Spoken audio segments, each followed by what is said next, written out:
തൃശൂരിലെ കേരള കാർഷിക സർവകലാശാലയിൽ നിന്നുള്ള സംഘം ശിരൂരിലേക്ക് പുറപ്പെട്ടു. ശിരൂരിൽ കാണാതായ അർജുനെ കണ്ടെത്താനുള്ള തിരച്ചിലിനായി കാർഷിക സർവകലാശാലയുടെ അഗ്രോ ഡ്രഡ്ജ് ക്രാഫ്റ്റ് ഡ്രഡ്ജർ എത്തിക്കുന്നതിന് മുന്നോടിയായാണ് മിഷൻ ഓപ്പറേറ്റർമാർ ഉൾപ്പെടുന്ന വിദഗ്ധ സംഘം ശിരൂരിലേക്ക് പുറപ്പെട്ടത്. ഡ്രഡ്ജർ ഉപയോഗിച്ച് നദിയിൽ തിരച്ചിൽ നടത്തുന്നതിനായുള്ള സാധ്യതകൾ പരിശോധിക്കാനാണ് സംഘം പോകുന്നത്. ഡ്രഡ്ജിംഗ് യന്ത്രത്തിന്റെ ഒരു ഓപ്പറേറ്ററും കൃഷിവകുപ്പിലെ ഉദ്യോഗസ്ഥനുമാണ് ശിരൂരിലേക്ക് പുറപ്പെട്ടിരിക്കുന്നത്. ഗംഗാവാലി പുഴയിലെ ഒഴുക്കിൽ യന്ത്രം പ്രവർത്തിപ്പിക്കാനാകുമോ എന്നതാണ് ഉദ്യോഗസ്ഥർ പരിശോധിക്കുക. ശിരൂരിലെത്തി പരിശോധനകൾക്ക് ശേഷം യന്ത്രം കൊണ്ടുപോകുന്നതിൽ അന്തിമ തീരുമാനമെടുക്കും. കാർഷിക ഗവേഷണ കേന്ദ്രവും കാർഷിക യന്ത്രവൽക്കരണ മിഷനും ചേർന്ന് പ്രത്യേകം തയ്യാറാക്കിയതാണ് ജലോപരിതലത്തിൽ സഞ്ചരിക്കുന്ന ഡ്രഡ്ജിംഗ് യന്ത്രം.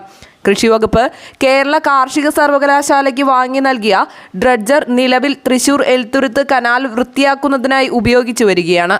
ഹിറ്റാച്ചി ബോട്ടിൽ നിർമ്മിച്ച യന്ത്രത്തിന് 18 മുതൽ 24 വരെ ആഴത്തിൽ നിന്നും ചെളി നീക്കാനാകും.